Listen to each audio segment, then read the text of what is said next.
Hello everybody, welcome to our channel our health and wellness. So today we are going to discuss about further part of the chapter manufacturing industries class 10 geography. अब हम comparison करेंगे small scale industries and large scale industries का. अक्सर हम देखते हैं small scale industries और large scale industries को हम कंपेयर करते रहते हैं.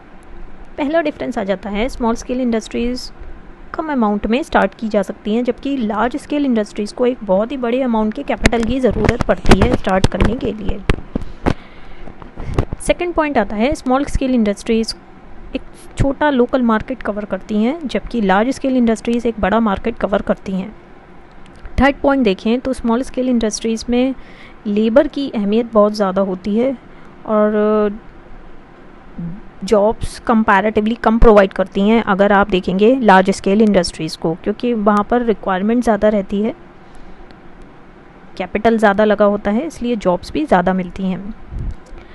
फोर्थ पॉइंट देखें तो आपको कोई स्पेशल क्वालिफ़िकेशन की ज़रूरत नहीं है स्मॉल स्केल इंडस्ट्रीज़ में वर्क करने के लिए, जबकि लार्ज स्केल इंडस्ट्रीज़ में वर्क करने के लिए आपको एक स्किल्ड लेबर की ज़रूरत है और ट्रेनिंग की भी ज़रूरत पड़ सकती है.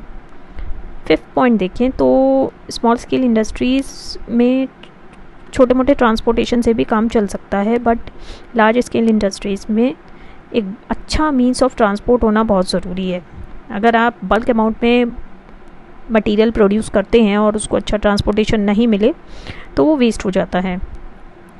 सिक्स पॉइंट आता है स्मॉल स्केल इंडस्ट्रीज़ छोटे मोटे प्रोडक्ट्स के लिए अच्छा रहता है, जैसे स्विंग मशीन्स हैं, फैंस हैं, बल्कि लार्ज स्केल इंडस्ट्रीज़ बड़ी स्केल पे प्रोडक्शन के लिए सूटेबल रहता है, जैसे डिफेंस इक्विपमेंट्स हैं, स्टील मैन्युफैक्चरिंग है या फिर सीमेंट मैन्युफैक्चरिंग है.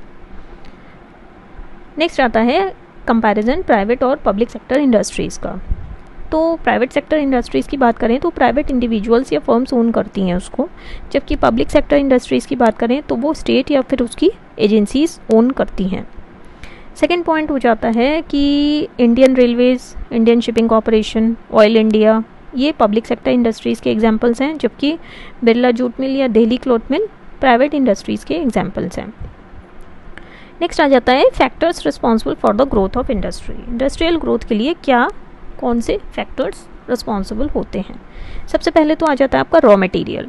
उसकी सप्लाई आपकी एडिक्वेट होनी चाहिए, रेगुलर होनी चाहिए, क्योंकि कई इंडस्ट्रीज़ रॉ मटेरियल की सप्लाई पर बेस्ड हैं, जैसे ऑयल इंडस्ट्री, आपकी रबड़ इंडस्ट्री, जूट इंडस्ट्री या फिर शुगर केन या कॉटन इंडस्ट्री. नेक्स्ट आ जाता है आपको एफिशिएंट, चीप और स्किल्ड लेबर अवेलेबल होनी चाहिए. नेक्स्ट आता है आपको कंटिन्यूस पावर सप्लाई मिलनी चाहिए और सही इंटरवल्स पर रहनी चाहिए ताकि उसका ग्रोथ एंड डेवलपमेंट हो सके.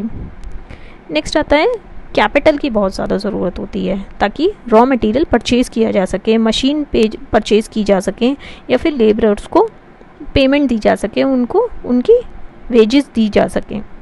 नेक्स्ट आता है क्विक मीन्स ऑफ ट्रांसपोर्ट भी बहुत ज़रूरी है ताकि रॉ मटेरियल को फैक्ट्रीज तक ले जाया जा सके और फिनिश्ड गुड्स को मार्केट तक ले जाया जा सके.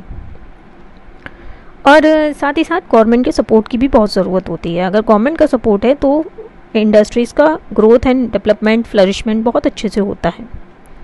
नेक्स्ट आता है मार्केट होना चाहिए. अगर किसी चीज़ की डिमांड ही नहीं है तो उसकी फैक्ट्री या इंडस्ट्री लगाना वेस्ट है. नेक्स्ट आता है पॉलिटिकल स्टेबिलिटी भी होनी चाहिए. अगर पॉलिटिकली अनस्टेबिलिटी है, गवर्नमेंट्स बहुत जल्दी जल्दी चेंज हो रही हैं, तो इंडस्ट्रीज़ को भी कहीं ना कहीं नुकसान पहुंचता है. नेक्स्ट आता है न्यू टेक्नोलॉजी की बहुत ज़्यादा ज़रूरत होती है ताकि बाकी देशों से हम कॉम्पीट कर पाएँ. अब आता है distribution of industries. Distribution industries में सबसे पहले आ जाती हैं आपकी agro based industry. Agro based industries वो होती हैं जो एग्रीकल्चरल प्रोड्यूस पर बेस्ड होती हैं, जैसे textile industry, tobacco industry, sugar industry. सबसे पहले आ जाती है आपकी कॉटन टेक्सटाइल इंडस्ट्री, जो कि largest agro based industry of India है. सबसे पुरानी भी है क्योंकि इंडिया में पहले हैंडलूम्स और स्पिनिंग व्हील्स का इस्तेमाल होता था. आज भी हम इंडियन हैंडलूम क्लॉथ को हर मार्केट में देख सकते हैं, इवन वर्ल्ड में भी देख सकते हैं. एक ट्रेडिशनल टेक्सटाइल इंडस्ट्री है हमारे देश की कॉटन टेक्सटाइल इंडस्ट्री. हैंडलूम्स में क्या होता है, वैरायटी ऑफ डिज़ाइंस आप डिस्प्ले कर सकते हो, जो कि वेस्टर्न कंट्रीज़ या अमेरिका में बहुत ज़्यादा फेमस है. साड़ीज़ भी बहुत अच्छे डिज़ाइंस में प्रोड्यूस हो जाती है, खद्दर प्रोड्यूस होता है, जो हमारी मॉडर्न टेक्सटाइल इंडस्ट्री थी वो स्टार्ट हुई थी 1818 में, और जो फर्स्ट टेक्सटाइल मिल सेटअप हुई थी वो कोलकाता के पास सेटअप हुई थी।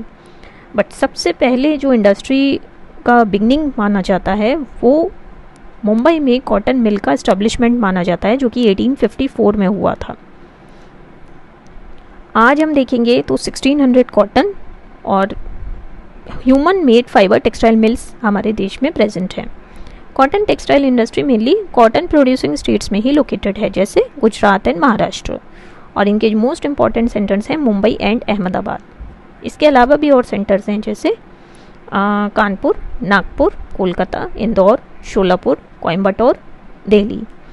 इंडिया काफ़ी कॉटन और हैंडलूम क्लॉथ बाकी कंट्रीज़ को एक्सपोर्ट करती है, जिनमें से मेन है आपकी USA, European countries, African countries, England, Sri Lanka, Nepal and Singapore.